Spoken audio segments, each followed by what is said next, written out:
Hello friends, tricks for all students में आप सभी का एक बार फिर से स्वागत है।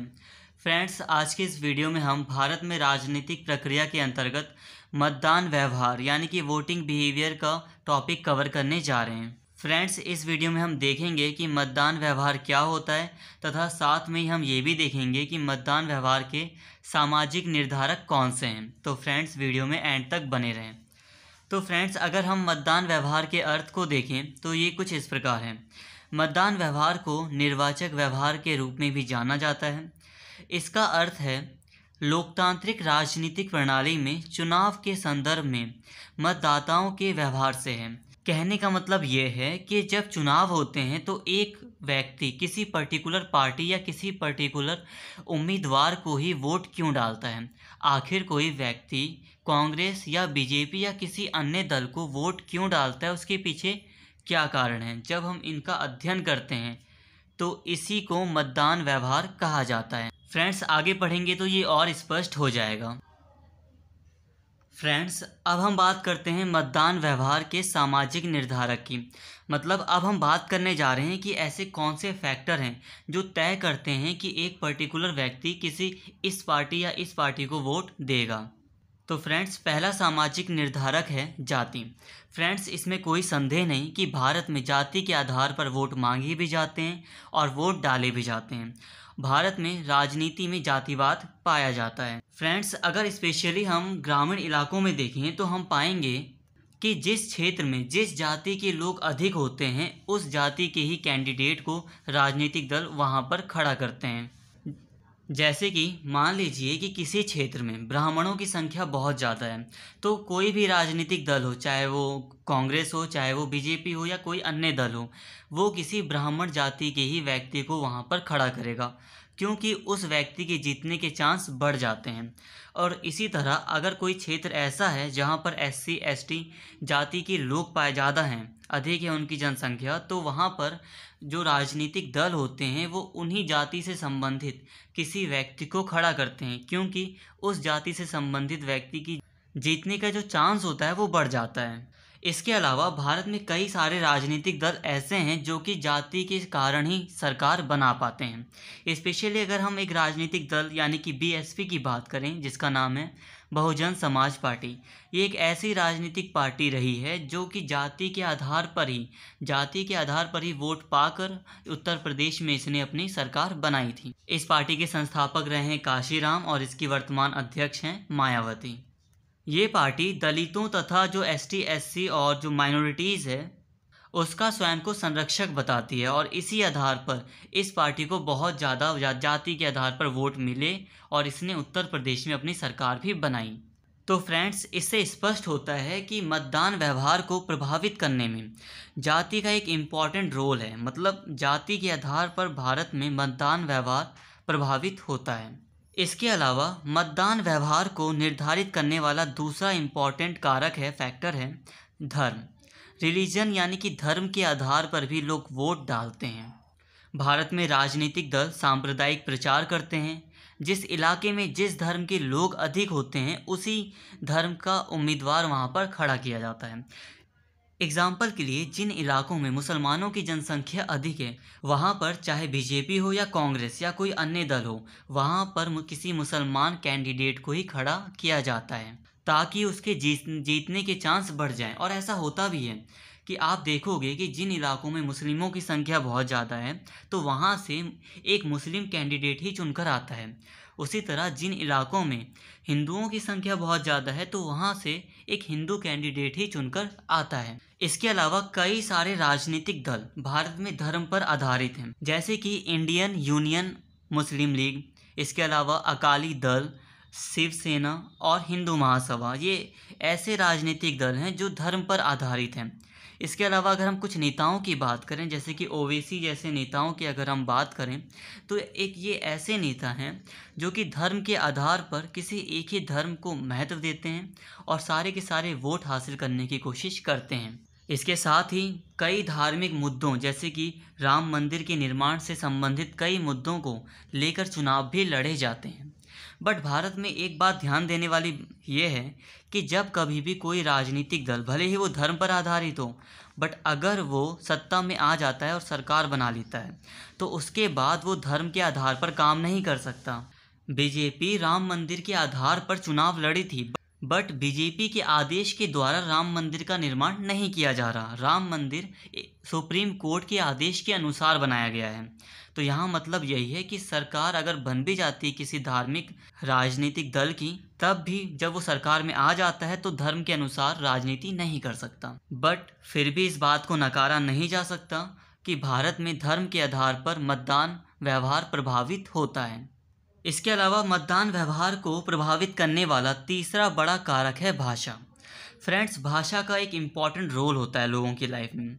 आप इमेजिन कीजिए कि आप दिल्ली में रहते हैं और कोई ऐसा व्यक्ति चुनाव के लिए खड़ा है जिसे तमिल भाषा आती है, हिंदी नहीं आती, इंग्लिश नहीं आती, तो क्या आप उसको वोट देंगे? 90% तो नहीं देंगे। इसके अलावा अगर हम भाषा की इम्पोर्टेंस को जानना चाहते हैं तो इस उदाहरण से जान सकते हैं कि बांग्लादेश एक समय पाकिस्तान का हिस्सा हुआ करता था, बट भाषा के आधार पर बांग्लादेश का निर्माण हुआ और वो पाकिस्तान से अलग हो गया। और भारतीय राजनीति में अगर हम भाषा की इम्पोर्टेंस देखें तो राज्यों का पुनर्गठन भाषा के आधार पर ही होता है। जो आंध्र प्रदेश का गठन हुआ था और कितना सारा आंदोलन हुआ था जिससे नेहरू भी घबरा गए थे और उन्हें ना चाहते हुए भी भाषा के आधार पर आंध्र प्रदेश का गठन करना पड़ा था। इससे पता चलता है कि लोग अपनी भाषा से कितना प्यार करते हैं। तो इसी आधार पर लोग अपनी भाषा के आधार पर वोट भी देते हैं और भाषा के आधार पर ही तमिलनाडु में डीएमके जैसे दल का उदय हुआ और इसने अपनी सरकार यहाँ पर बनाई। इसके साथ ही आंध्र प्रदेश में टीडीपी, ये ऐसे राजनीतिक दल हैं जो भाषा के आधार पर गठित हुए, भाषा के आधार पर इनका उदय हुआ और भाषा के कारण इनकी जीत हुई और इन्होंने अपनी सरकार अपने अपने राज्यों में बनाई। फ्रेंड्स, भारत में भाषा मतदान व्यवहार को बहुत ज़्यादा प्रभावित करती है। इसका कारण ये है कि भारत में कई 100 भाषाएं बोली जाती हैं। इसका एक रिसेंटली एग्जाम्पल हमें पश्चिम बंगाल से मिलता है। पश्चिम बंगाल में हाल ही में विधानसभा के चुनाव हुए जहां पर तृणमूल कांग्रेस जीत गई और ममता बनर्जी वहां की एक बार फिर से मुख्यमंत्री बनी। और बीजेपी पार्टी, जिसमें इतने सारे दिग्गज नेता थे जैसे कि नरेंद्र मोदी, अमित शाह, राजनाथ सिंह, इसके अलावा कई और नेता भी थे, बट वो हार गए। बीजेपी के हारने का एक कारण ये था कि बीजेपी के दिग्गज नेताओं को बंगाली भाषा इतनी अच्छी से नहीं आती कि जितनी ममता बनर्जी को आती है। तो फ्रेंड्स, इस कारण से भी ममता बनर्जी की वहाँ पर सरकार बनी। फ्रेंड्स, आगे बढ़ते हैं और बात करते हैं एक अन्य सामाजिक निर्धारक की, जो कि है व्यक्तित्व। फ्रेंड्स, किसी व्यक्तित्व यानी कि किसी पर्सनैलिटी का मतदान व्यवहार पर बहुत ज़्यादा प्रभाव पड़ता है। कोई एक व्यक्तित्व भी पूरे के पूरे राजनीतिक दल को जिता देता है।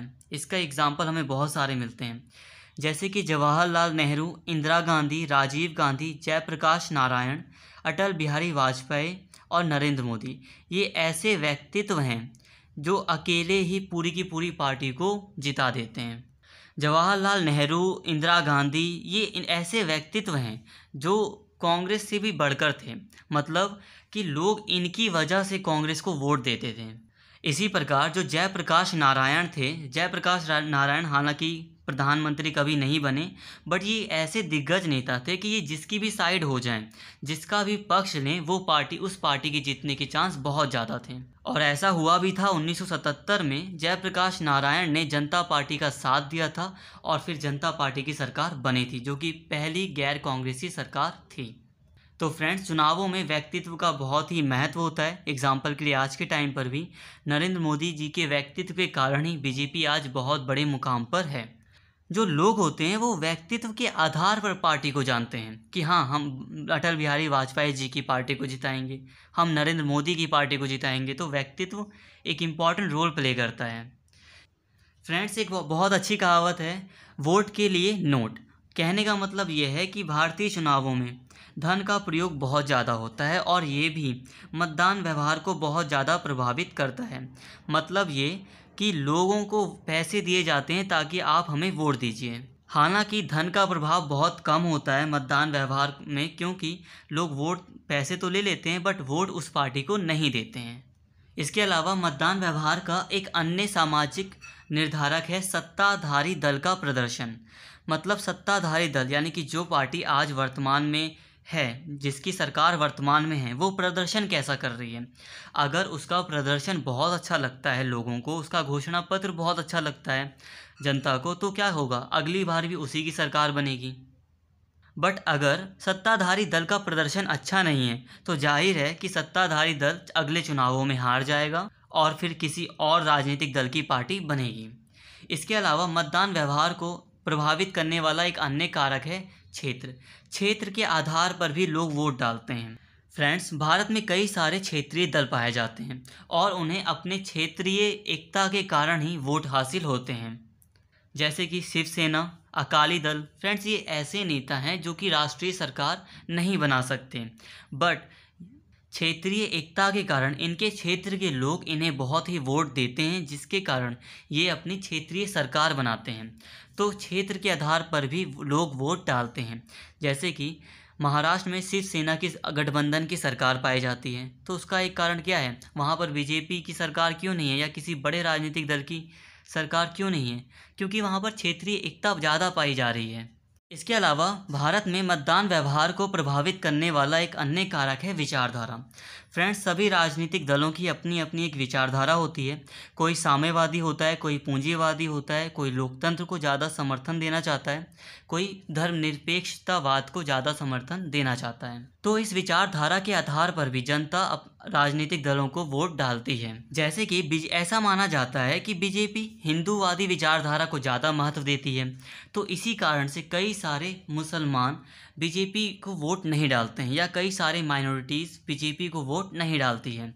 इसके अलावा जो उद्योगपति होते हैं वो उस दल को वोट डालना पसंद करते हैं जो पूंजीवाद को समर्थन देता है।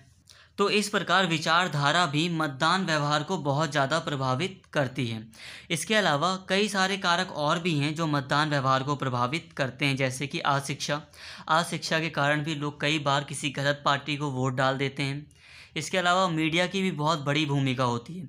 मीडिया कई बार एक ही राजनीतिक दल पर फोकस करती है और उसके ही गुणगान करने लगती है, तो लोगों की नीतियां भी मीडिया के अनुसार ही बन जाती है और वो उसी राजनीतिक दल को वोट देकर आ जाते हैं जिसका समर्थन मीडिया करती है। इसके अलावा चुनाव अभियान और कई अन्य कारक भी हैं जो कि मतदान व्यवहार को प्रभावित करते हैं।